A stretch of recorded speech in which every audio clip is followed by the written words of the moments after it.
Ahora está nuevamente en línea con nosotros María Jamardo, nuestra colega del diario El Debate de España, que vienen haciendo un trabajo absolutamente espectacular en develar toda esta trama que hace que José Luis Rodríguez Zapatero sea el primer ex ministro español incoado en una causa penal. María, buen día, ¿cómo estás?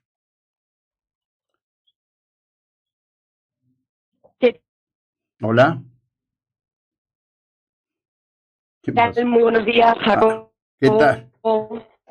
Estamos complicados, me parece, con la línea, ¿no? Hola, a ver. Bueno, cortá y llama de vuelta, ¿qué va a hacer? Vamos a intentar que sea ahora. Mientras tanto, quiero completar esto del Garrahan, esta cuestión, que tiene que ver, bueno, fácticamente, con lo que es realmente este gobierno de la provincia de Buenos Aires. Desde 2022, la provincia tiene que proveer a familias que seguramente tienen cobertura de idioma, eh, prótesis que permitan resolver estas cuestiones. A ver, María, buen día. ¿Qué tal? Buen día, Jacobo. Bien, bien. Bueno, siguiendo el magnífico trabajo tuyo y de Estrambas Aguas, tu colega allí en todo este tema al respecto de esta historia de Plus Ultra. Pero primero te quiero decir algo. Vos sabés que yo sigo mucho, por supuesto, todo lo que pasa allí.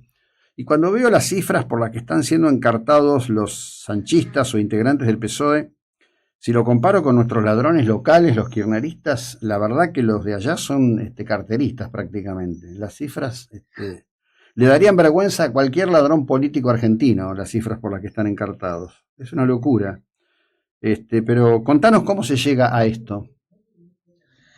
Bueno, no sé si es una buena noticia o una mala noticia que en Argentina estas cifras sean casi ridículas, pero igualmente son graves por cuanto suponen efectivamente la comisión de una serie de delitos severos, muy reprochados en el Código Penal español por la corrupción que implica Ujú. el haber efectivamente llegado a esas cantidades como tú comentas, que en el caso de José Luis Rodríguez Zapatero en concreto, lo que se ha podido detectar hasta el momento, lo que no significa que no haya más que pudieran aflorar en un futuro o que nunca lleguen a aflorar, pues porque están muy bien trabadas a través de sociedades pantalla, de operaciones opacas, facturas falsas y una trama de empresas, en definitiva, que lo que buscaba era desviar el foco, la atención del fisco, de la Agencia Tributaria Española y de todos los canales legales sobre este entramado.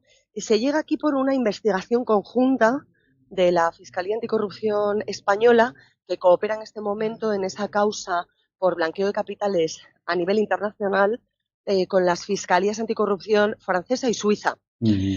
Es a través de esa cooperación cuando se interpone una querella para que se investiguen todas estas cuestiones, centradas fundamentalmente y de manera inicial en la aerolínea Plus Ultra, una aerolínea que operaba desde Madrid a Caracas con una única ruta Ujú. aérea y que además lo hacía con un solo avión propiedad y que recibió 53 millones de euros en pandemia del gobierno de Pedro Sánchez en base a unos informes económicos y financieros de solvencia que ahora estamos conociendo que no se ajustaban a la realidad, que maquillaron no solo los resultados del año anterior, de 2019, a la pandemia, para dar una serie de rendimientos o beneficios que no eran tales, porque la empresa estaba técnicamente quebrada, es decir, en bancarrota antes de la pandemia y por lo tanto no era objeto del rescate, y, en segundo lugar, porque también ocultaron a través de una serie de préstamos ficticios las deudas que tenían con administraciones públicas españolas, en concreto con la Seguridad Social, que es otro de los requisitos objetivos que Ujú. aquí se pide para poder acceder a ayudas públicas, estar al corriente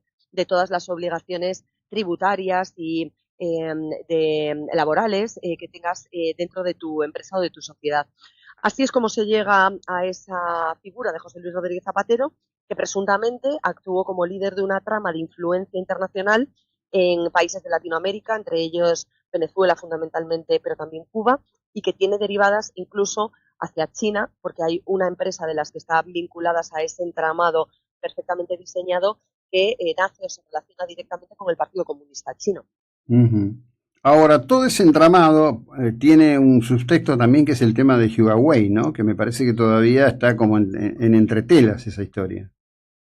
Efectivamente, tenemos varios de los ex altos cargos del gobierno de Zapatero que acabaron colocados como consejeros de Huawei y sobre todo el interés que ha tenido en todo momento después de la llegada de Pedro Sánchez, el Ejecutivo Socialista actual, el gobierno actual en España, por favorecer a esa empresa china, de capital chino, de tecnología china, para que se hiciese cargo de una serie de contratos y de licencias aquí en España. Casi todos sospechábamos que podía estar la mano negra de Zapatero detrás como lobista interesado. Lo que no podíamos sospechar es que efectivamente esto formase de una trama muchísimo más grande en la que se aprovechaban pues precisamente esa ascendencia del expresidente Zapatero para lograr una serie de favores que obraron para privilegiar, para buscar atajos o para favorecer frente a otras empresas o a otros competidores en el mercado a determinadas sociedades, a determinadas mercantiles que estaban implicadas en esa trama en la que, quiero recordar para los oyentes argentinos, en una parte del auto que ayer conocimos del juez instructor, del juez que está llevando adelante estas investigaciones en la Audiencia Nacional Española, José Luis Calama, decían dos directivos de la aerolínea, vamos a, bueno, una palabra muy fea, aunque sea pagando un poquito, y se referían a que iban a conseguir grandes licitaciones, grandes adjudicaciones, aunque fuese pagando, es decir, aunque tuviesen que para ello utilizar mordidas. Ahora, te digo, estuve siguiendo hasta donde pude, porque bueno, los horarios son complicados, el pleno hoy, ahí en las Cortes. Sánchez se fue rápidamente del lugar, muy rápidamente, y no lo vi a Bolaños haciendo caritas de autosuficiente o de vivillo cuando lo impetraban hoy. Evidentemente, Bueno, esta vez el tiro les entró, ¿eh?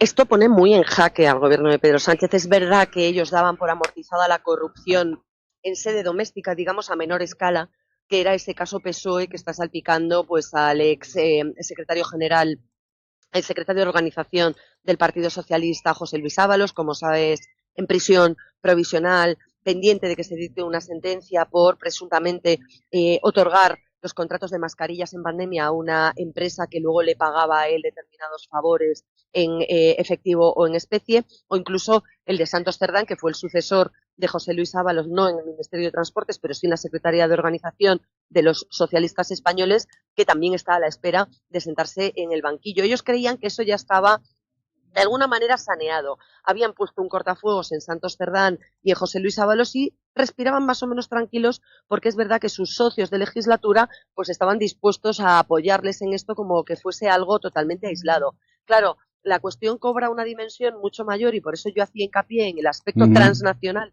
de esta corrupción de Zapatero, porque ahí es mucho más complicado salir airoso, especialmente cuando sabemos que hay varios de los cabecillas de la trama narcotráfico, narcoterrorismo, petróleo, oro venezolano que han sido extraditados a Estados Unidos y que también están contando cosas que podrían salpicar, por supuesto, ese papel de influyente de Zapatero en la izquierda internacional a nivel geopolítico y sacando tajada de ello. Y me estoy refiriendo ya no solo al deportado Hugo el Pollo Carvajal, que salió de España donde se había refugiado y se había operado incluso para parecerse lo menos posible a su aspecto anterior, hace unos años. Está cooperando con la Fiscalía de Nueva York y con la administración Trump, con la administración del Tesoro, pero también me estoy refiriendo al propio Nicolás Maduro, que como sabemos fue entregado por el propio régimen. Todo el mundo sospecha que ahí hubo una especie de pacto con Delcy Rodríguez y su hermano Jorge para salir ellos indemnes, y hace unos días nada menos